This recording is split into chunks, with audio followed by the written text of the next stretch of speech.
మహోన్నతుడైన మన కన్న తండ్రి అయిన దేవునికి, మన రక్షకుడైన యేసుక్రీస్తుల వారి నామంలో కృతజ్ఞత స్తుతులు స్తోత్రాలు చెల్లిస్తూ మరి ఈ రీతిగా 8వ వార్షిక బైబిల్ ఆధ్యాత్మిక సదస్సులో ఈ 2020వ సంవత్సరం వెబినార్ 2020లోకి దేవుడు మనందరినీ ప్రవేశపెట్టినందుకే మన కన్న తండ్రి అయిన దేవునికి, మన రక్షకుడైన యేసుక్రీస్తుల వారి నామంలో మరొకసారి కృతజ్ఞతాస్తుతులు స్తోత్రాలు చెల్లిస్తూ మరి యొక్క వెబ్ ద్వారా అనగా సోషల్ మీడియా ద్వారా, యూట్యూబ్ ద్వారా కానివ్వండి, ఫేస్బుక్ ద్వారా, అలాగే జూమ్ యాప్ ద్వారా, మరి సోషల్ మీడియా ద్వారా దేవుని యొక్క వాక్యాన్ని వీక్షిస్తున్న మీ అందరికీ కూడా మరొకసారి క్రీస్తు నామంలో నా హృదయపూర్వకమైన వందనాలు చెల్లిస్తున్నాను. మీ అందరికీ నా వందనాలు.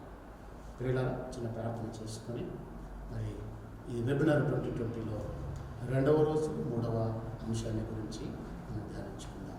ప్రార్థన చేసుకుందాం. సర్వోన్నతుడైన మా ప్రియ పరలోకపు తండ్రి, ఈ యొక్క మధ్యాహ్నం వేళ మీ ఉన్నతమైన నామానికి స్తుతులు స్తోత్రాలు చెల్లిస్తూ ఈ వెబినార్ 2020లో తండ్రి మీ కృపచేత మీ వాక్యమును నాయన అనేకులైన మీ పిల్లలకు తెలియపరచడానికి మీరు ఏర్పాటు చేసినటువంటి ఈ ప్రత్యేక కార్యక్రమం బట్టి మీకు స్తుతులు స్తోత్రాలు చెల్లిస్తున్నాం తండ్రి. మీ పక్షాన నిలబడి మీ సిలువ చాటున మరుగుపరిచి మీ ఉన్నతమైన వాక్కులను తండ్రి మీ యొక్క ఆత్మ ప్రేరేపణ ద్వారా మీ మాటలను ధ్యానించుకుంటుండగా చెబుతున్న నాకును వింటున్నటువంటి నాయన మీ యొక్క ప్రియులైనటువంటి పిల్లలందరికీ కూడా మీ ఉన్నతమైనటువంటి ఆలోచనలను అర్థం చేయించగలిగే భాగ్యాన్ని దయచేయమని ప్రతిమావచ్చు. మీ పక్షాన నిలబడి ఉన్నందుకు సరి జ్ఞాపకం చేసుకొని తండ్రి మీ ఆత్మ ద్వారా మాత్రమే మాట్లాడగలిగే భాగ్యాన్ని దయచేయమని మా ప్రభువైన యేసుక్రీస్తు వారి నామములో ఈ ప్రార్థన వేడుకుంటున్నాము తండ్రి. ఆమేన్. మంచిది ప్రబంధకులైన దేవుని వారలారా, ఈ ప్రత్యేకమైన వెబినార్ 2020 ఈ యొక్క 8వ వార్షిక బైబిల్ ఆధ్యాత్మిక సదస్సులో మరి 2వ రోజు 3వ పాఠాన్ని మనం ధ్యానించుకుందాం. 3వ అంశముగా సిలువలోని విలువ ఏమిటి అనేటువంటి ఒక అంశాన్ని మనం ఆలోచిద్దాం. సిలువలోని విలువ ఏమిటి? ఈరోజు క్రీస్తులోకి వచ్చిన తర్వాత సిలువను గురించి తెలియని వారంటూ ఈ లోకంలో క్రీస్తును అంగీకరించిన వారు ఉండకపోవచ్చు ప్రియులారా. ఎందుకంటే క్రీస్తును అంగీకరించకంటే ముందే సిలువ అనగానే యేసుక్రీస్తు వారు జ్ఞాపకం వచ్చే విధంగా ఈరోజు సమాజంలో ప్రతి ఒక్కరికి తెలిసినటువంటి సంగతి. అయితే పరిశుద్ధ గ్రంథంలో సిలువను కూర్చున్నటువంటి మాటలు అనేకమైన సందర్భాలలో వివిధమైనటువంటి సమయానుకూలాన్ని బట్టి, సమయ అనుకూలతను బట్టి దేవుడు ఎన్నో పదాలను గ్రహించాడు. ఈరోజు శిలువ యొక్క విలువ, దాని యొక్క మూల్యం, దాని వెల ఏంటో క్రైస్తవులుగా మనం అర్థం చేసుకోవడానికి ముందు ప్రయత్నం చేయాలి. ఎందుకంటే దేవుడు వ్రాయించినటువంటి ఈ పరిశుద్ధ గ్రంథంలో ఆయన వ్రాయించిన ఏ ఒక్క మాటను కూడా మనం అర్థం చేసుకోనకుండా ఈ భూమి మీద మన తనువులు చాలించడానికి మనం ఎదుగుతున్నాం. ఎందుకంటే ప్రతి మాటను మన జీవితంలో అర్థం చేసుకొని అన్వయించుకోవడానికి దేవుడు ఈ పరిశుద్ధ లేఖనాలలో ఈ మాటలను మనకు రాయించాడు. పిల్లరా, శిలువ అనగానే జనరల్గా మనకు గుర్తుకొచ్చేది ఏంటంటే పాత నిబంధన కాల ప్రకారముగా శిలువ అనగానే శాపగ్రస్తత, లేదంటే ఒక పాపము, శాపము అనే పదాలు మనకు జ్ఞాపకం వస్తుంటాయి. పాత నిబంధన కాల ప్రకారంగా కానివ్వండి, యేసుక్రీస్తు వారిని శిలువ వేసిన ఆనాటి రోజుల రాజుల కాలాన్ని బట్టి చూడగలిగితే రోమా ప్రభుత్వపు యొక్క శిక్షణా స్ఫూర్తిలో శిలువ వేయడం జరిగింది. యేసుక్రీస్తు వారిని శిలువ వేసినటువంటి సమయంలో శిలువలో ఒక 3 రకాల శిలువ ఆకారాలను చేయించేవారు ఆ రోజు పనిష్మెంట్ల కొరకు. శిక్షలకు. ఒకటి ఎక్స్ ఆకారం ఉన్నటువంటి శిలువ, రెండవది ప్లస్ ఆకారం ఉన్నటువంటి శిలువ, మూడవది టీ ఆకారము గల శిలువ. ఈ 3 రకాల శిలువ ఆకారాలలో యేసుక్రీస్తును వేసిన శిలువ ఆకారం టీ ఆకారం ఉన్నటువంటి శిలువ. ఈ శిలువ ఆకారం ఉన్నటువంటి టీ ఆకారము గల శిలువను యేసుక్రీస్తు వారికి వేసి, ఆ యేసుక్రీస్తు వారి యొక్క మరణమయ్యేంత వరకు ఆ శిలువ మీద నుండి దించకుండా ఆ రోజు శిక్ష వేసినట్టుగా రోమా ప్రభుత్వపు పరిపాలనలో మనం చూడగలం. ఇక శిలువ వేయబడిన తర్వాత యేసుక్రీస్తు వారిని సమాధిలో పెట్టారు. 3వ దినమున తిరిగి లేచారు. శిలువ వేయబడి లేపబడిన తర్వాత పునరుత్థానుడుగా పరలోకానికి ఆరోహణమైన యేసుక్రీస్తు వారు ఆరోహణమైన తర్వాత అపోస్తులైన పౌలు గారికి దర్శనం ద్వారా కనబడినటువంటి ఒకరోజు మధ్యాహ్నం వేళ దమస్కు ప్రయాణమై వెళుతున్నటువంటి పౌలు గారికి యేసుక్రీస్తు వారు దర్శనం ద్వారా కనబడి, ఆ తర్వాత సౌలుగా ఉన్న పౌలు గారిని పౌలుగా మార్చి దేవుని కొరకు ఒక గొప్ప సాధనముగా దేవుడు ఏర్పాటు చేశాడు పౌలు గారిని. ఎప్పుడైతే పౌలు గారు క్రీస్తు కొరకు దేవుని చేతిలోని ఒక పాత్రలాగా వాడబడ్డాడో అప్పటి నుంచి తను వెనకడుగు వేయకుండా తనకంటే ముందు అపోస్తలులుగా ఉన్న వారి కంటే గొప్పగా తన సువార్తను ప్రకటిస్తూ ఆనాడున్నటువంటి దేశాలు కాకుండా దేశములు దాటి ఖండముల వరకు కూడా అతని పరిచర్య వెళ్ళిందనడంలో ఎలాంటి సందేహం లేదు. అయితే ఇంత గొప్పగా సువార్తను ప్రకటించినటువంటి అపోస్తలుడైనటువంటి పౌలు గారు శిలువను గురించి వ్రాసినటువంటి సందర్భాలు తన పత్రికలలో మనకు ఎక్కువగా కనబడుతున్నాయి. ఉదాహరణకు ఒకసారి మనం చూడగలిగితే బైబిల్ గ్రంథంలోని కొత్త నిబంధనలో, సువార్తలలో, అలాగే పత్రికలలో, ప్రకటన గ్రంథంలో అనగా కొత్త నిబంధనలో చూస్తే ఇంచుమించు 74 సార్లు సిలువ అనే పదం రాయబడింది. అందులో సువార్తలలో మనం చూడగలిగితే 49 సార్లు సిలువల గురించి సువార్తలో యేసుక్రీస్తు వారు పలికిన మాటలను అపోస్తలులు తిరిగి వ్రాసినట్టుగా మనం చూడగలం. అలాగే పత్రికలలో 24 సార్లు వ్రాయబడినటువంటి పత్రికలలోని పదాలలో అపోస్తల కార్యములో ఒక 3 సార్లు, ప్రకటన గ్రంథంలో ఒకసారి, ఇది 4 తీసేస్తే 20 సార్లు కేవలం అపోస్తలుడైన పౌలు గారు వ్రాసిన పత్రికలలోనే సిలువ అనే పదాన్ని గురించినటువంటి సందర్భాలు ఎక్కువ చోట్ల రాయించారు. ఎందుకు మరి అపోస్తలులు సువార్తలలో రాయబడినటువంటి పదాలను కాకుండా అదే పదాలను అపోస్తలుడైన పౌలు గారు మరలా 20 సార్లు రాయించుటలోని అసలు ముఖ్య ఉద్దేశం ఏంటి?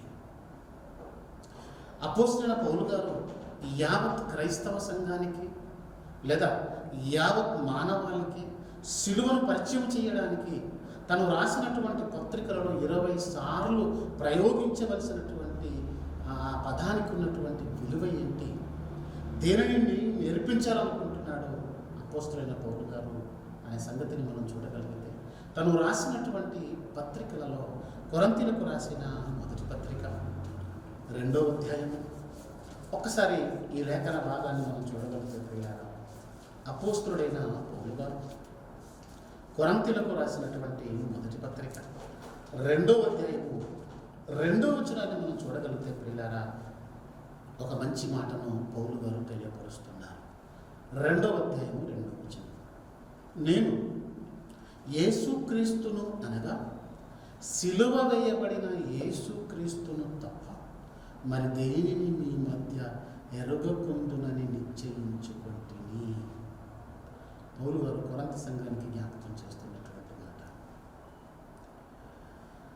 పౌలు గారు కొరింథీ సంఘానికి జ్ఞాపకం చేస్తూ ఈ సందర్భాన్ని ఉపయోగిస్తూ, నేను మీ మధ్యలో అనగా ఈ సంఘములో సహోదరుల మధ్యలో లేదా ఈ సంఘములో నేను యేసుక్రీస్తును అనగా అని చెబుతూ సిలువ వేయబడినటువంటి యేసుక్రీస్తును తప్ప నేను ఇంకే దేనిని ఎరగను అన్నాడు. అంటే యేసుక్రీస్తు వారిని ఇక్కడ రెండు రకాలుగా పౌలు గారు మాట్లాడుతున్నట్టు కనబడుతుంది. ఒకటి, యేసుక్రీస్తు వారు సిలువ వేయబడక ముందు సందర్భాన్ని జ్ఞాపకం చేస్తూ, రెండవది యేసుక్రీస్తు సిలువ వేయబడిన దానిని కూడా జ్ఞాపకం చేస్తున్నాడు. అంటే సిలువ వేయబడని క్రీస్తు కంటే నేను సిలువ వేయబడిన క్రీస్తునే నేను ఎరుగుదును, దాన్ని తప్ప నేను ఇంకా దేనిని ఎరుగను అనే మాటను కొరంతి సంఘమును ఉద్దేశించి ఆ సంఘములో మాట్లాడుతున్నట్టుగా మనం చూడగలం. అంటే పౌలు గారు వాస్తవానికి కూడా యేసుక్రీస్తు వారు 33.5 సంవత్సరాల కాలం ఈ భూమి మీద తను సంచరించినప్పుడు అపోస్తులుడైన పౌలు గారు సౌలుగా ఉన్నప్పుడు వారిద్దరి మధ్యలో ఎలాంటి కలయిక సహవాసం అనేది లేదు. ఎప్పుడైతే యేసుక్రీస్తు వారు పునరుత్థానుడైపోయాడో, పరలోకానికి ఆరోహణమైపోయిన తర్వాత ఆ దర్శనము ద్వారానే యేసుక్రీస్తు వారిని కూర్చున్నటువంటి ఆ విలువైన దర్శనాన్ని పౌలు గారు చూసినట్టుగా మనం చూడగలం. అంతకుముందు క్రీస్తును గురించి, క్రీస్తు మార్గాన్ని ప్రకటిస్తున్నటువంటి అనేక మందిని హింసించినటువంటి పౌలు గారు ఎప్పుడైతే క్రీస్తు దర్శనం తర్వాత తన జీవితంలో తన విధానమే మారిపోయింది ప్రియులారా. అప్పటి నుంచి తన దృష్టిలో సిలువ వేయబడిన క్రీస్తుడు కూర్చున్నటువంటి ఆలోచనే. అందుకే ఇక్కడ ఆ సంఘానికి ఎంత చక్కగా దాన్ని నొక్కి ఒక్కానించి జ్ఞాపకం చేస్తున్నాడంటే, 2వ వచనంలో మరలా మనం చదవగలిగితే, నేను యేసుక్రీస్తును అనగా అని చెబుతూ డెఫినేషన్ చెబుతూ సిలువ వేయబడిన యేసుక్రీస్తును తప్ప, యేసుక్రీస్తునంటే నేను సిలువ వేయబడక ముందు క్రీస్తుని గురించి ఒకవేళ నేను మీతో మాట్లాడుతున్నానని మీరు అనుకుంటారేమో. కాదు, నేను సిలువ వేయబడిన క్రీస్తును తప్ప అసలు ఇక దేనిని నేను ఎరగను అంటున్నాను. అంటే సిలువ వేయబడని క్రీస్తుకు సిలువ వేయబడిన క్రీస్తుకు ఏమైనా తేడా ఉందా? అసలు ఎందుకు పౌలు గారు సిలువ వేయబడిన క్రీస్తుని గురించి అంత గొప్పగా సంఘానికి పరిచయం చేస్తున్నాడు? ఇలాంటి సందర్భమే అపోస్తలుడైన పౌలు గారు గలతీ సంఘానికి పత్రికను రాస్తూ, గలతీయులకు పత్రికను రాస్తూ 6వ అధ్యాయము 14వ వచనంలో కూడా ఈ మాటను జ్ఞాపకం చేస్తున్నాడు. ఒకసారి మన పరిశుద్ధ గ్రంథాన్ని తెరిచి ఈ మాటను ధ్యానించుకుందాం. 6వ అధ్యాయము 14వ వచనం. అయితే మన ప్రభు అయిన యేసుక్రీస్తు శిలువ యందు తప్ప మరి దేని యందును అతిశయించుట నాకు దూరముగాక. సేమ్ అక్కడ కొరంతి సంఘానికి ఏదైతే జ్ఞాపకం చేస్తున్నాడో, నేను సిలువ వేయబడిన క్రీస్తును తప్ప నేను దేనిని మీ మధ్య ఎరగను అన్నాడు, గలతీ సంఘంలో కూడా అదే భావంతో కూడిన పదాన్ని జ్ఞాపకం చేస్తున్నాడు. నేను సిలువ ప్రభువైన యేసుక్రీస్తును సిలువ యందు తప్ప మరి దేని యందు నేను అతిశయించుట నాకు దూరముగాక అంటున్నాడు. క్రీస్తు సిలువ వేయబడిన సిలువ యందే నేను అతిశయించుచున్నాను అన్నాడు.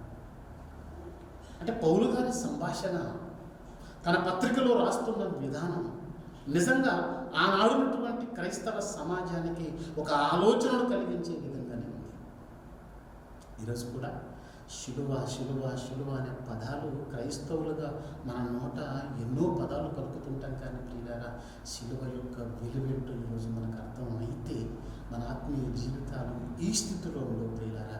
ఇప్పటికే మనం చాలా మారి ఆత్మీయ జీవితంలో ఒక అత్యున్నతమైనటువంటి స్థితిలో ఉండగలిగేవారు. ఈరోజు మన పరిస్థితులు, మన ఆత్మీయ జీవితపు విధి విధానాలు ఇంకా ఎలా ఉన్నాయంటే, ఇంకా ఎలిమెంటరీ ప్రాథమిక దశలో ఉన్నట్టే మన భక్తి జీవితం ఉంది ప్రియులారా. శిలువ యొక్క విలువ ఏంటో, దాని మూల్యం ఏంటో మనకు ఇంతవరకు ఇంకా పూర్తి అవగాహన లేదు ప్రియులారా. ఒక మాట చెప్పమంటారా? క్రైస్తవ సమాజంలో సిలువను కూర్చిన బోధలు లేవు ప్రియులారా.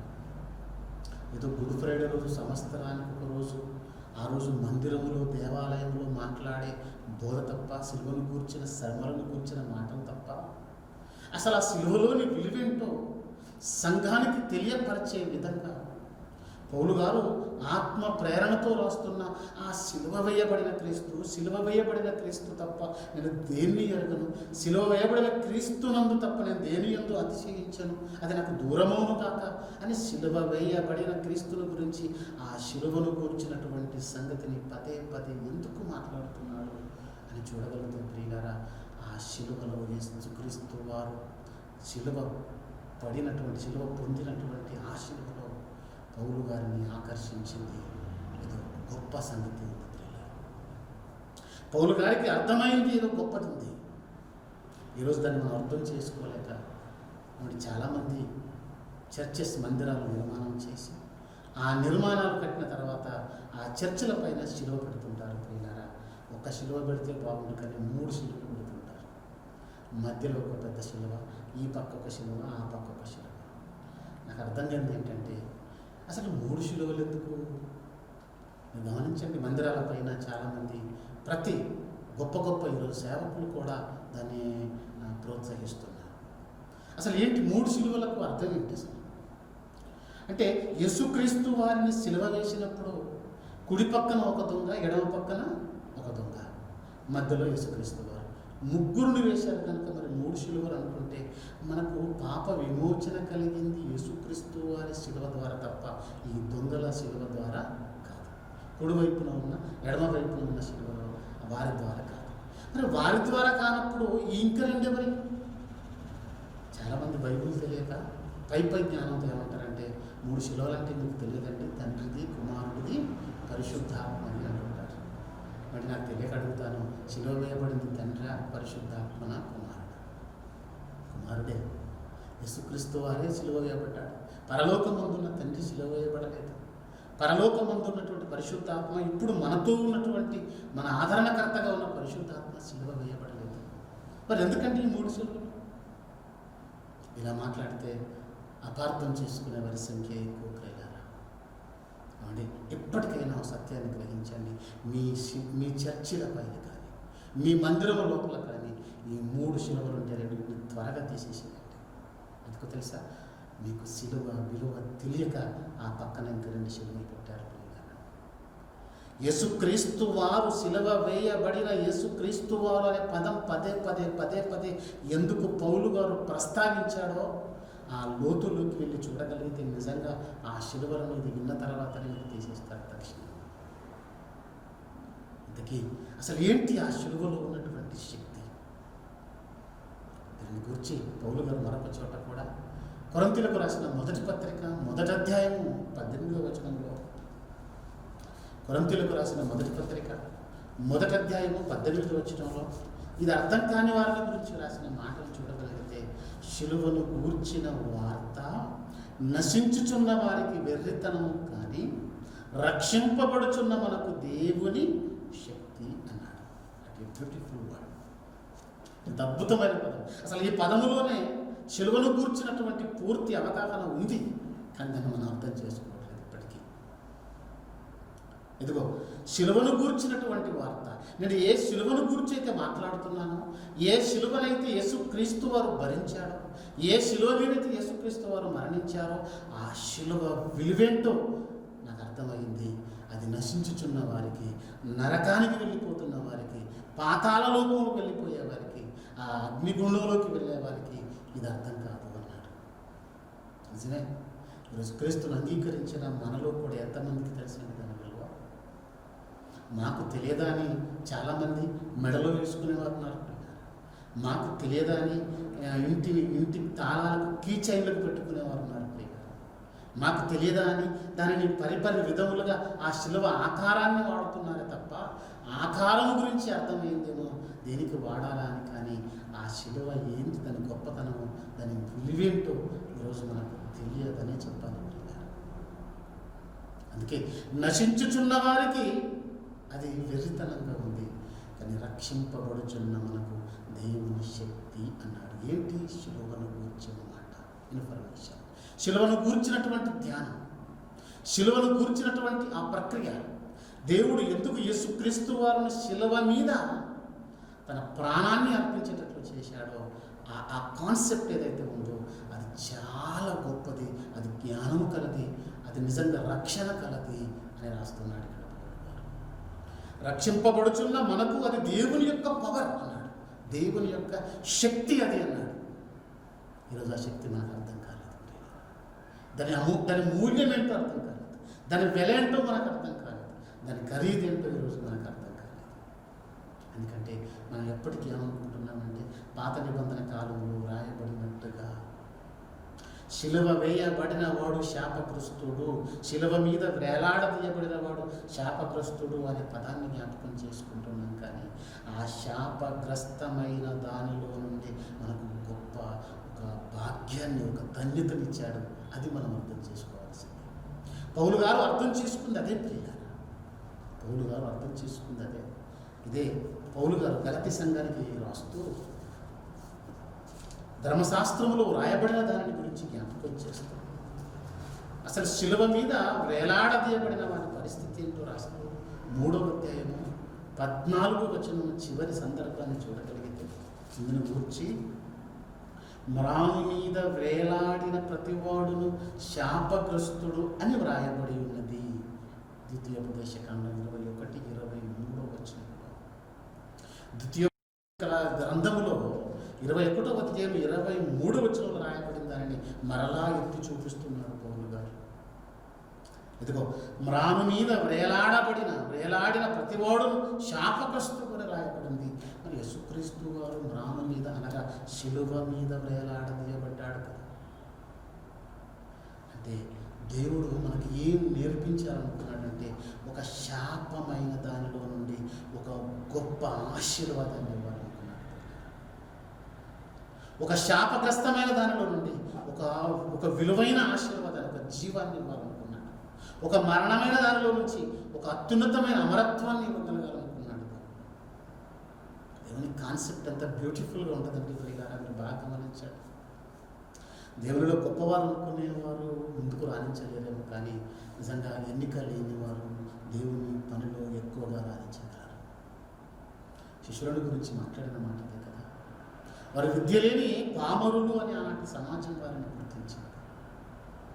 విద్యావంతులు లేరు ఆ రోజు, గొప్పవారు లేరు ఆ రోజు, వ్యాపారవేత్తలు లేరు, ధనవంతులు లేరు.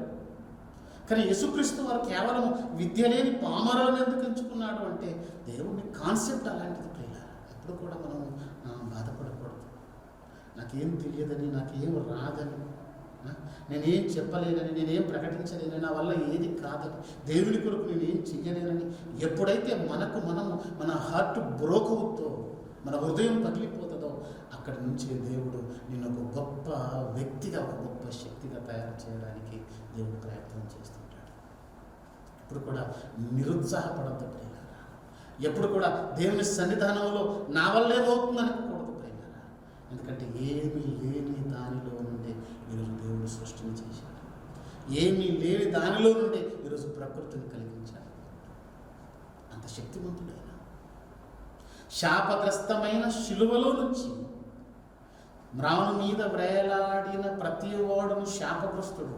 కానీ శాపగ్రస్తమైన ఆ శిలువలో నుంచి దేవుడు మనకి ఇవ్వాలనుకున్నది ఒక అద్భుతమైన జీవం ప్రియులారా, ఒక అద్భుతమైన జీవం. పౌలు గారిని పదే పదే జ్ఞాపకాలలోకి వచ్చి తను రిమైండ్ చేసుకుంటున్నది. యేసుక్రీస్తు వారు భూమి మీద సంచరించిన సంగతి తెలిసినా యేసుక్రీస్తు వారి శిలువ మరణం తనను బాగా ఆకర్షించింది, చాలా ఆకర్షించింది. ఎంత ఆకర్షించిందని చూడగలిగితే, దేని కొరకు ఆకర్షించింది అని మనం చూడగలిగితే పరిశుద్ధ గ్రంథంలో ఏమండి ఆ శిలువను కూర్చినటువంటి కొంచెం ఇన్ఫర్మేషన్ మనం చూడగలిగితే పాత నిబంధన కాలంలో దానికి సంబంధించినటువంటి ఒక రిలేషన్ పదం కనపడుతుంది. ఒకసారి యోహాను గారు రాసిన సువార్త 3వ అధ్యాయం 14-15 వచనాలలో, యోహాను గారు రాసిన సువార్త 3వ అధ్యాయము 14-15 వచనాలలో రాయబడిన ఆ సందర్భాన్ని మనం చూడగలిగితే ప్రియులారా, యేసుక్రీస్తు వారు మాట్లాడుతూ అరణ్యములో మోషే సర్పమును ఎలాగూ ఎత్తెనో అలాగే విశ్వసించు ప్రతివాడును నశింపక ఆయన ద్వారా నిత్య జీవము పొందినట్లు మనుష్య కుమారుడు ఎత్తబడవలెను అన్నాడు. యేసుక్రీస్తు వారే మాట్లాడుతూ ఓ పాత కాలపు ఒక సందర్భాన్ని జ్ఞాపకం చేస్తున్నాడు. 2000 సంవత్సరాల క్రితము క్రీస్తు శకంలో యేసుక్రీస్తు వారు ఉండి, క్రీస్తుకు పూర్వము సుమారు 4000 సంవత్సరాల క్రితం ఇజ్రాయేలీలు అరణ్య యాత్రలో వారి ప్రయాణంలో జరిగినటువంటి ఒక సంఘటన, ఒక మరచిపోలేని మరుపురాని సంఘటనను జ్ఞాపకం చేస్తున్నాడు యేసుక్రీస్తు వారు. అంటే ఒకనాటి ఇజ్రాయేలీలు మన పితరులు అనబడిన వారు ఏ విధంగా ఇదిగో ఆనాటి కాలంలో అరణ్యంలో వారు ప్రయాణం చేస్తున్నప్పుడు సర్పముల చేత, తాపకరమైన సర్పముల చేత కాటు వేయబడ్డారు, కరవబడ్డారు. అలాంటి వారిని కాపాడడానికి మోషే గారు ఒక ప్రయత్నం చేశారు దేవుని మాట వలన. అరణ్యములో సర్పమును మోషే సర్పమును ఎలాగూ ఎత్తెనో, ఆ రోజు ఆనాటి ఇజ్రాయేలీలను కాపాడడానికి, ఆనాటి ఇజ్రాయేలీలను ఆ తాపకరమైన విషసర్పముల కాటు బారి నుంచి కాపాడడానికి, వారికి ఆయుష్నివ్వడానికి, వారికి జీవాన్ని ఇవ్వడానికి ఆనాడు మోషే ఏ విధంగా అరణ్యంలో సర్పాన్ని నిలబెట్టాడో, ఇదిగో మనుష్య కుమారుడు కూడా ఎత్తబడవలసి ఉన్నది అలాంటి ఒక ఆకారంగా అన్నాడు. అందుకే పాత నిబంధన కాలంలో, మోషే గారి కాలంలో వారు ఎందుకు అలా చేశారు అనే ఒక చిన్న ఇన్ఫర్మేషన్లోకి వెళ్ళగలిగితే, సంఖ్యాకాండం 21వ అధ్యాయంలో వ్రాయబడినటువంటి ఆ మాటను చూస్తే ఒక అద్భుతమైన ఆలోచన, దానికి సంబంధించినటువంటి ఒక ఆలోచనను మనం చూడగలుగుతాం. సంఖ్యాకాండం 21వ అధ్యాయం 21వ అధ్యాయం 4వ వచనం నుంచి చూడగలిగితే, ఆనాడు వారు ఏదేను దేశమును చుట్టుకోవాలని కోరుకొండ నుండి ఎర్ర సముద్ర మార్గముగా సాగినప్పుడు మార్గాయాసము చేత జనులు ప్రాణము సొమ్మసిల్లారు. కాగా ప్రజలు దేవునికి మోషేకును విరోధముగా మాట్లాడి, ఈ అరణ్యములో చచ్చుటకు ఐగుప్తులో నుండి మీరు మమ్మల్ని ఎందుకు రప్పించితే, ఇక్కడ ఆహారం లేదు, నీళ్లు లేవు, చలిసారములు లేని ఈ అన్నము మాకు అసహ్యమైనదని. అందుకు యెహోవా ప్రజలలోనికి తాపకరములైన సర్పములను పంపెను, అవి ప్రజలను కరవగా ఇజ్రాయేలీలు అనేకులు చనిపోయిరి. ఎందుకు ఈ సర్పము యొక్క ప్రస్తావన వచ్చింది ఆనాటి కాలంలో అంటే, దేవుడు ఐగుప్తులో నుండి ఇజ్రాయేలు ప్రజలను విడిపించడానికి చేసిన సాహసోపేతమైనటువంటి కార్యక్రమం. దేవుడు తన వాగ్దానం చేత తన ప్రజలను కంటికి రెప్పలా కాపాడుకుంటూ, ఏదైతే ఇజ్రాయేలు అనబడిన యాకోబుకు దేవుడు వాగ్దానం చేశాడో, ఆ వాగ్దానం అబ్రహాముకు చేశాడు. అబ్రహాము, ఇస్సాకు, యాకోబులకు చేసిన వాగ్దానాన్ని నెరవేర్చడానికి దేవుడు ఐగుప్తులో నుండి ఇజ్రాయేలును బయటకు తెప్పించి ఒక చక్కటి ఆహ్లాదకరమైన సస్యశ్యామలమైన దేశానికి నడిపించడానికి దేవుడు ప్రయత్నం చేస్తుంటే, ఆ ప్రయాణంలో ఇజ్రాయేలీలు అనేక మార్లు దేవుడిని, యాజకుడైన మోషే గారిని, నాయకుడైన మోషే గారి మీద ఎన్నోసార్లు సనుక్కున్నారు అని రాయబడింది. దేవుడు కూడా ఎంత కోపం కలగటువంటి పిల్లరా, ప్రేమిస్తే ఆయనలాగా ప్రేమించే వారు లేరు. కోపంలో కూడా ఆయన కోపానికి తట్టుకొనగలిగే వారు ఎవరు లేరు పిల్లరా. అంత కోపం కలవాడు, రోషం కలవాడు ఉన్న దేవుడు. ఆనాడు ఇజ్రాయేలీలు మమ్మల్ని ఎందుకు చావడానికి అరణ్యంలోకి తీసుకొచ్చారా అని దేవుడిని మోషేను మాట్లాడినప్పుడు, దేవుడు కోపముతో తాపకరమైనటువంటి సర్పాలను ఇజ్రాయేలుల మధ్యలోకి పంపించాడు. ఆ సర్పాల కాటును పడి ఎంతోమంది మరణించారు. ఆ కాటు బారిన పడ్డవారు ఏడ్చుకుంటూ మోషే గారి దగ్గరికి వచ్చారు. అయ్యా, మమ్మల్ని క్షమించండి, మేము మిమ్ములను దేవుణ్ణి ఆరాని మాటలు అన్నాము అని దేవుణ్ణి క్షమించమని చెప్పండి అని మోషే గారి దగ్గరికి వచ్చినప్పుడు, మోషే దేవుణ్ణి ప్రార్థించినప్పుడు దేవుడు ఒక ప్రాక్టికల్ ప్రయోగాన్ని పెట్టాడు. చెప్పాడు మోషే గారికి, మోషే ఇదిగో నువ్వు ఒక కర్రను చేసి ఆ కర్ర మీద ఒక ఇత్తడితో చేయబడినటువంటి తాపకరమైన సర్ప ఆకారము గల దానిని ఆ కర్ర మీద ఎత్తిపెట్టు. ఎవరైతే ఆ సర్పము, తాపకరమైన సర్పముల కాటు బారిన పడ్డారో, నిదానించి ఆ ఎత్తబడినటువంటి ఆ ఇత్తడి సర్పాన్ని చూస్తారో వారు బ్రతుకుతారు అని చెప్పాడు. మోషే వెంటనే తడువు చేయకుండా ఆ కర్ర పైన ఒక ఇత్తడి సర్పాన్ని చేసి ఆ కర్ర పైన ఎత్తాడు.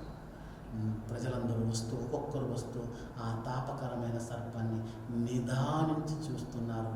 అది శరీరంలోకి ఎక్కిన విషమంతా కూడా వెళ్ళిపోతుంది, ప్రాణాంతకమైనది వెళ్ళిపోయింది.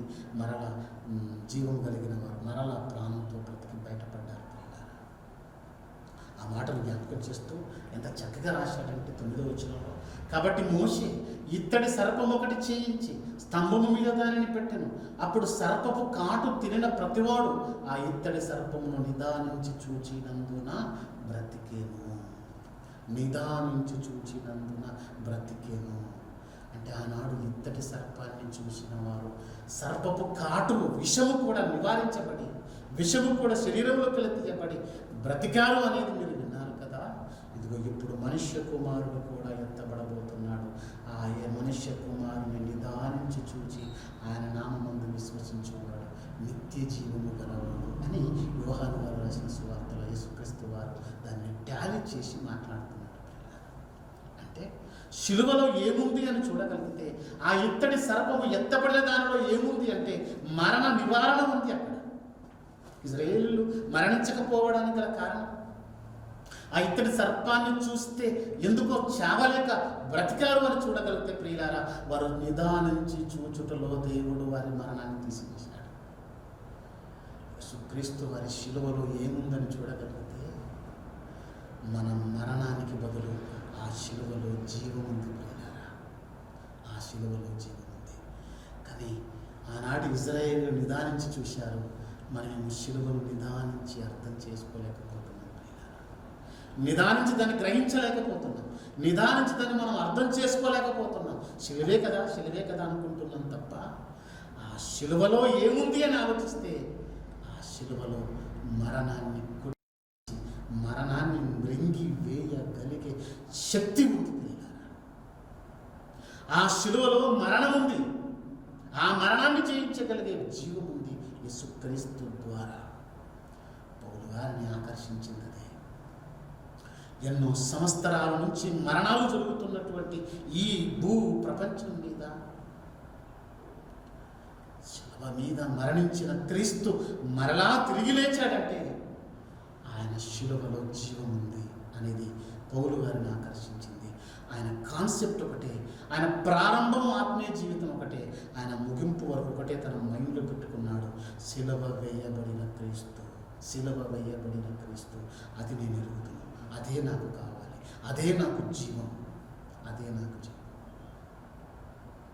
ఈరోజు శిలువలో నీ శాపాన్ని ఆయన మోసి, నీ మరణాన్ని ఆయన మృంగివేసి ఆ శిలువలో నీకు జీవాన్ని ఇచ్చాడు.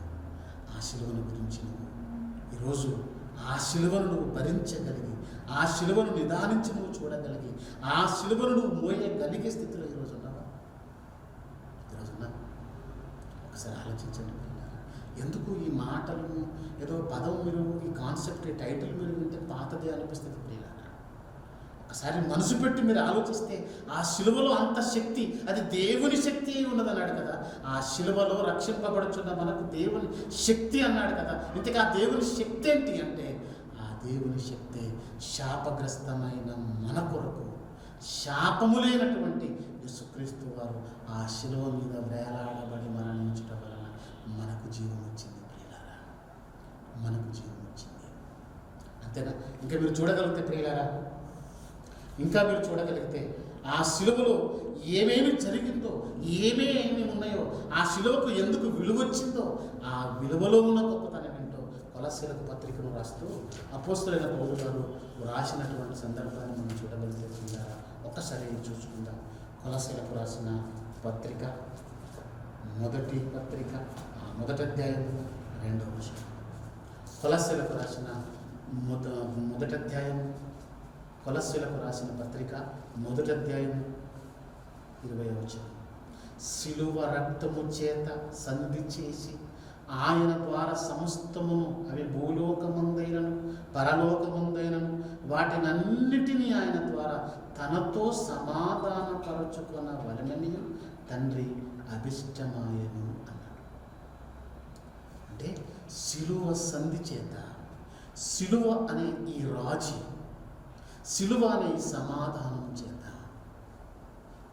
శిలువ అనే ఈ యొక్క ప్రత్యేకమైన ప్రక్రియ ద్వారా పరలోకమందున్న దేవుడు భూమి మీద ఉన్న మనలను తనకు కుమారులుగా స్వీకరించాడు అన్నాడు, కుమార్తెలుగా స్వీకరించాడు అన్నాడు. అంతేకాదు, ఈ భూలోకమందున్న వాటినన్నిటినీ కూడా శిలువ సంధి చేత ఏకం చేశాడు. అది తండ్రి అంగీకార ఆమోదయోగ్యంగా చేశాడు. అదే ఇక్కడ మాట్లాడుతున్నాడు. భూలోకముందున్నవైనను పరలోకమందున్నవైనను వాటన్నిటినీ ఆయన ద్వారాగా 33.5 సంవత్సరాల శిలువ వేయబడని క్రీస్తుని గురించి కాదు, కానీ శిలువ వేయబడిన క్రీస్తు తర్వాత దేవునితో సమాధానపరచుకోవడానికి అది దేవునికి ఇష్టమైంది కనుక క్రీస్తును శిలువకు అప్పగించవలసిన పరిస్థితి ఏర్పడింది. ఇంకో మాట ఏంటంటే, ఏదైతే మనల్ని తండ్రికి కుమారులుగా కుమార్తెలుగా శిలువ రక్తము మనల్ని చేసిందో, సంధి చేసిందో, అసలు మనము కుమారులము కుమార్తెలుగా దేవుడు స్వీకరించాలి అంటే మనకంటే ముందు తనకు కుమారులు కుమార్తెలకు ఒక జాతి ఉంది. అదే ఇశ్రాయేలు సంతతి. ఇశ్రాయేలు సంతతి దేవుని ప్రజలు. నాకు ఇష్టమైన వనము, నాకు ఇష్టమైనటువంటి ద్రాక్ష తోట అని దేవుడు ఎన్నోసార్లు ఇశ్రాయేలు గురించి మాట్లాడిన మాటలు ప్రియులారా. శిలువ మరణము లేక వారిని రక్షించాలనుకున్నాడు. కానీ శిలువ మరణం చేత వారికి మనకు రక్షణ దొరికింది. శిలువ అనేది కేవలం ఫస్ట్ ప్రిఫరెన్స్ దేవుడు ఎవరికి ఇచ్చాడంటే, శిలువ మరణము చేత రక్షణ అన్యజనుల మీద మనకు దక్కింది. ఇజ్రాయేలీలకు రక్షణ మెస్సీయ రాకతోనే. కానీ శిలువ మరణము చేత రక్షణ ఎవరికి అంటే అది అన్యజనుల మీద మనకు. అంటే శిలువ మరణము చేత ఏం జరిగిందంటే ఇద్దరి మధ్యలో ఒక సమ్మతిని ఏర్పాటు చేశాడు. రోమిలకు రాసిన పత్రికలో ఆ మాటను, లేదంటే ఎఫెసీలకు రాసిన పత్రిక 2వ అధ్యాయం 16వ వచనంలో ఆ పదం మనం చూడగలం. తన శిలువ వలన ఆ ద్వేషమును సంహరించి దాని ద్వారా వీరిద్దరిని ఏక శరీరముగా చేసి దేవునితో సమాధానపరచవలని ఇలాగూ చేసెను గనుక ఆయనయే మనకు సమాధానకారకుడై ఉన్నాడు. అంటే శిలువ వేయబడక ముందు మన పరిస్థితి ఏంటి అని చూడగలిగితే, శిలువ వేయబడక ముందు 12వ వచనంలో చెబుతున్నాడు, ఆ కాలమందు ఇజ్రాయేలీలతో సహపౌరులము కాక పరదేశులను, వాగ్దాన నిబంధనలు లేని పరజనులను, నిరీక్షణ లేని వారును, లోకమందు దేవుడు లేని వారునై ఉండి క్రీస్తుకు దూరస్తులై ఉంటిరని మీరు జ్ఞాపకం చేసుకున్నది. అంటే దేవుడు లేని ప్రజగా మనం ఉన్నాము, దేవుడు ఉన్న ప్రజగా ఇజ్రాయేలీలు ఉన్నారు. ఆ దేవుడు గల ప్రజలుగా ఉన్న వారిని దేవుడు లేని మనలను కూడా సమాధానపరిచి వారితో పాటు మనల్ని సమానముగా ఎంచాడు. దేనివల్ల అంటే ఆ శిలువ వలన. నిజంగా శిలువ లేకపోతే ఈరోజు మనం లేదు. శిలువ లేకపోతే ఈరోజు మనకు పరలోకం లేదు. ఆ శిలువ లేకపోతే ఈరోజు మనకు ఈ మాటలు ప్రకటించడానికి, ఈ మాటలు మాట్లాడుకోవడానికి ఈ ఆత్మీయత మనకు లేదు. శిలువ లేకపోతే మనకు పరదేశం లేదు. శిలువ లేకపోతే మరో జన్మను లేదా మరో జీవితాన్ని గురించి ఆలోచించే అవకాశం మనకు లేదు. అంటే శిలువ మనకు జీవాన్ని ఇచ్చింది. శిలువ మనకు పునరుద్ధారాన్ని కలిగించిన అవకాశం ఇచ్చింది. శిలువ మన పాపాలన్నిటిని సంహరించింది. శిలువ మన పాపాలన్నిటిని కొట్టివేసింది. శిలువ మనకు ఒక నూతనమైన జీవితాన్ని ఇవ్వడానికి ఆ శిలువ మనకు అవకాశాన్ని కలిగించింది. శిలువలో ఏముందని ఆలోచిస్తే శిలువలో ఇవన్నీ ఉన్నాయి. శిలువలో ఇవన్నీ ఉన్నాయి. శిలువలో నిత్య జీవం ఉంది అన్నాడు. శిలువలో ఇదిగో రక్షణ ఉంది. శిలువలో మరణాన్ని కొట్టివేయగలిగే శక్తి, అది దేవుని శక్తి అన్నాడు. అందుకే అది దేవుని శక్తి అన్నాడు. ఈ శిలువను నువ్వు ఎలా చూస్తున్నావు? నీ ఆత్మీయ జీవితంలో దాన్ని ఎలా నువ్వు స్వీకరిస్తున్నావు? శిలువ అనగానే ఆకారం గుర్తుకొస్తుందా?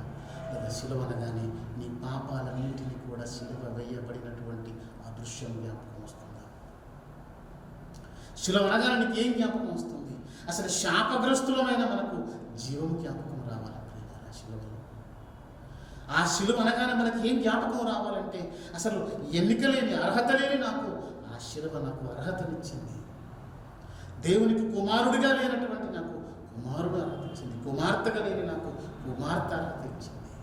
ఇదిగో శాపకరమైనటువంటి జీవితానికి బదులు ఆశీర్వాదకరమైన జీవితాన్ని తెచ్చిచ్చింది నాకు శిలువ అనే జ్ఞాపకాలు ఈరోజు మన మొదల్లో ఉన్నాయి, మన మనసులో ఉన్నాయి, మన మనసులో ఉన్నాయి. యేసుక్రీస్తు వారు కూడా తన శిష్యులను ప్రారంభం నుంచి శిలువ వేయబడక ముందు నుంచి వారిని ప్రిపేర్ చేస్తున్నాడు. దేని కొరకు తెలుసా? శిలువ కోసం. ఏమైనా ప్రిపేర్ చేస్తున్నాడో ఒక్కసారి ఆ మాటలు మనం చూడగలిగితే ప్రియులారా, ఒక్కసారి ఆ మాటలు చూడగలిగితే మత్తయి గారు రాసిన సువార్త, మార్కు గారు రాసిన సువార్త, లూకా గారు రాసిన సువార్త, ఈ 3 సువార్తల్లో తప్పకుండా ఈ పదాలను మరి వ్రాసి ఇచ్చారు అపోస్తలులు ప్రియులారా. కాబట్టి కొన్ని సందర్భాలు ఒక సువార్తలోనే ఉంటాయి, కొన్ని సందర్భాలు ఒక సువార్తలోనే ఉంటాయి. కానీ 3 సువార్తలలో ఈ 3 సందర్భాలు ఒకే సందర్భం 3 సార్లు రాశారు అంటే మనం తప్పకుండా దాన్ని బాగా ఆలోచించాలి అని అర్థం. 10వ అధ్యాయము 38వ వచనంలో, 10వ అధ్యాయము 38వ వచనంలో, తన శిలువనెత్తుకొని నన్ను వెంబడింపని వాడు నాకు పాత్రుడు కాడు అన్నాడు. తన శిలువనెత్తుకొని నన్ను వెంబడింపని వాడు పాత్రుడు కాడు అన్నాడు. అసలు శిలువ యేసుక్రీస్తు వేయబడక ముందే అసలు శిలువ అనే ప్రస్తావన శిష్యులకు ఎందుకు నేర్పిస్తున్నాడు? శిలువ ఆయన వేయబడక ముందే దాని విలువల గురించి ఎందుకు జ్ఞాపకం చేస్తున్నాడు? ఇదిగో మీరు మీ శిలువనెత్తుకొని నన్ను వెంబడింపాలి. ఇంకొక మాట చూసుకుంటే లూకా సువార్త 9:23 వచనంలో ఇదే మాటను జ్ఞాపకం చేస్తూ 9వ అధ్యాయం 23వ వచనం లూకా గారు రాసిన సువార్త 9వ అధ్యాయం 23వ వచనంలో క్లారిటీ కనబడుతుంటుంది. మరియు ఆయన అందరితో ఇట్లనే, ఎవడైనా నన్ను వెంబడింపగోరిన ఎడల తన్ను తాను ఉపేక్షించుకొని ప్రతిదినము తన శిలువను ఎత్తుకొని నన్ను వెంబడింపవలను. ప్రతిదినము తన శిలువను ఎత్తుకొని నన్ను వెంబడింపవలను. తన శిలువ అనగానే క్రీస్తు శిలువన, తన శిలువ అనగానే వారి శిలువన. తన శిలువను ఎత్తుకొని అంటే మన శిలువను ఎత్తుకొని అసలు మనకెక్కడ? ఆనాటి శిష్యులకు ఇవ్వబడిన శిలువ ఏంటి? అసలు శిలువను గురించిన ఒక పర్టికులర్ అవగాహన ఆయన వేయబడిన తర్వాత వారికి అర్థమైందేమో, కానీ వేయబడక ముందే శిలువనెత్తుకొని నన్ను వెంబడించాలి అనే పదాలు ఉపయోగిస్తున్నాడు.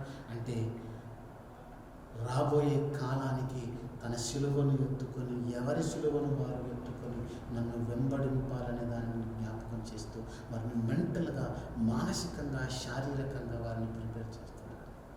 అంటే ఏంటో తెలుసా? తన శిలువనెత్తుకొని అన్నాడంటే యేసుక్రీస్తు వారి శిలువ మరణములోని జీవమైతే మనకివ్వబడిన శిలువ ఏంటి? ఆనాడు అపోస్తలులకు ఇవ్వబడినటువంటి తన శిలువ ఏంటి? వారి శిలువను ఎందుకు ఎత్తుకోవాలి? వారి శిలువను ఎందుకు ఎత్తుకోవాలి అని ఆలోచిస్తే, వారి శిలువను ఎందుకు ఎత్తుకోవాలంటే ఆ మరణాన్ని జీవించిన జీవము ఆ శిలువలో ఉంది. ఈరోజు నీ శిలువను నువ్వు ఎందుకు ఎత్తుకోవాలంటే, ఆ శిలువను నువ్వు ఎత్తుకొనకపోతే ఆ జీవమును మరిచి మరలాను మరణంలోకి వెళ్ళిపోతావు గనక, ఆ మరణాన్ని నువ్వు జయించిన వాడవు, నువ్వు జీవములో ఉన్నవాడవని గుర్తు నీకు రావాలంటే నీ శిలువను నువ్వు ఎత్తుకొని వెంబడించాలి అన్నాడు.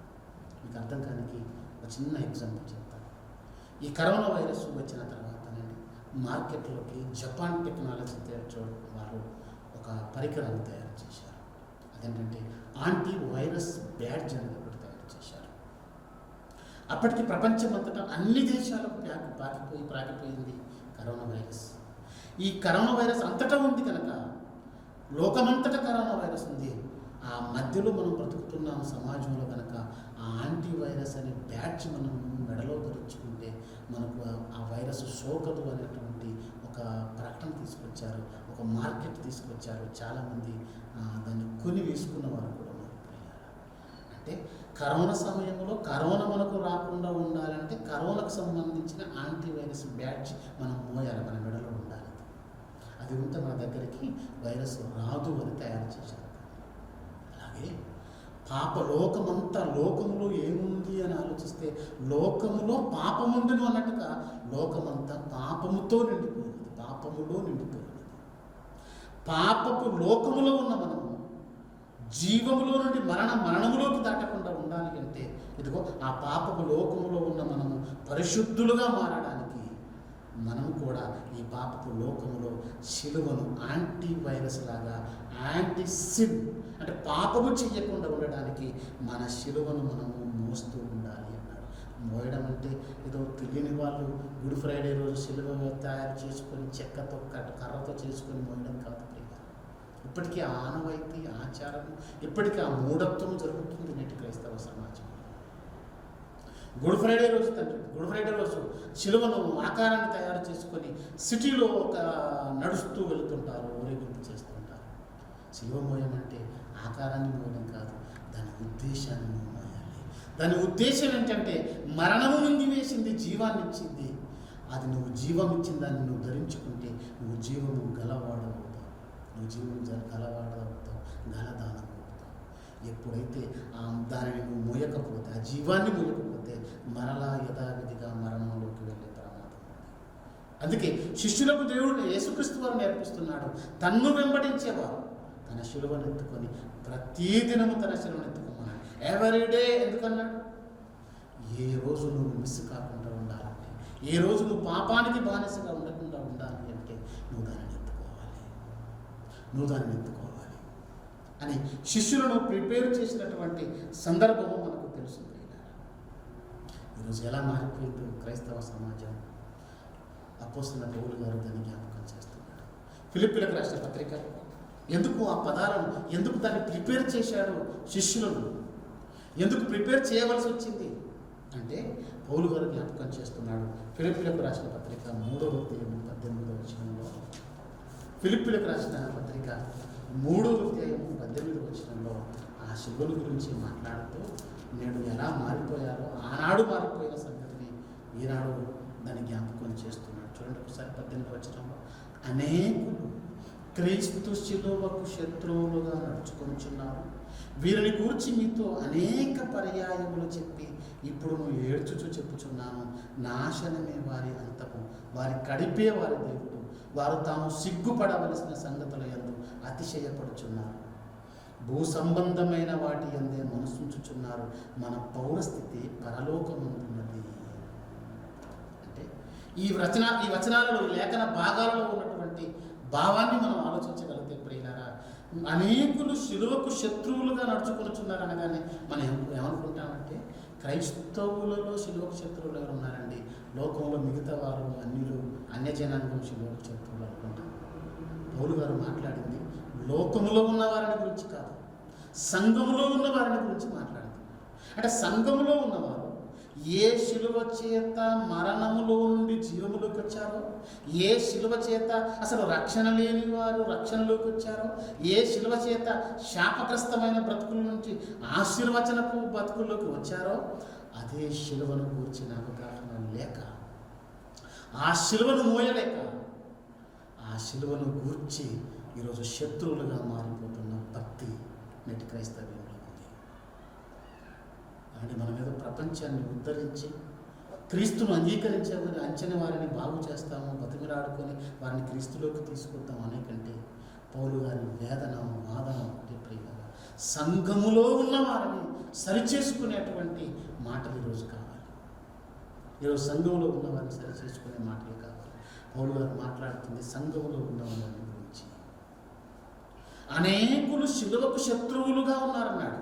మరలా చదవండి 18 అనేకులు క్రీస్తు శిలువకు శత్రువులుగా నడుచుకొనుచున్నారు. అంటే వారి యాటిట్యూడ్, వారి ప్రవర్తన శిలువకు శత్రువులా. ఏ శిలువైతే శాపగ్రస్తమైన దానిని మోసి, ఏ శిలువ మీద వేలాడదీయబడిన వాడు శాపగ్రస్తుడని ఆ యేసుక్రీస్తును కూర్చున్నటువంటి ఆ భయంకరమైనటువంటి పదము ఆయన పొందిన, శాపగ్రస్తుడుగా పిలువబడ్డా, మన కొరకు ఆ శిలువలో నుంచి జీవార్థపు రక్షణను అనుగ్రహించిన ఆ మహనీయుడైన క్రీస్తు పడిన ఆ శిలువలోని రక్తపు బొట్టుకు ఈరోజు అన్యాయం జరుగుతుంది. అందుకే అనేకులు శిలువకు శత్రువులుగా నడుచుకొనిచున్నారంటే ఎవరో తెలుసా? మనమే, సంఘంలో ఉన్నవారే. ఎందుకు? నీ దృష్టి ఎక్కడ ఉండాలంటే శిలువ మీద ఉండాలి. నీ దృష్టి ఎక్కడ ఉండాలంటే ప్రతి దినము నువ్వు శిలువను మోసుకొనుచు వెళ్ళాలి, జీవాన్ని మోసుకొనుచు వెళ్ళాలి ప్రతిరోజు. అయితే అలా లేరట.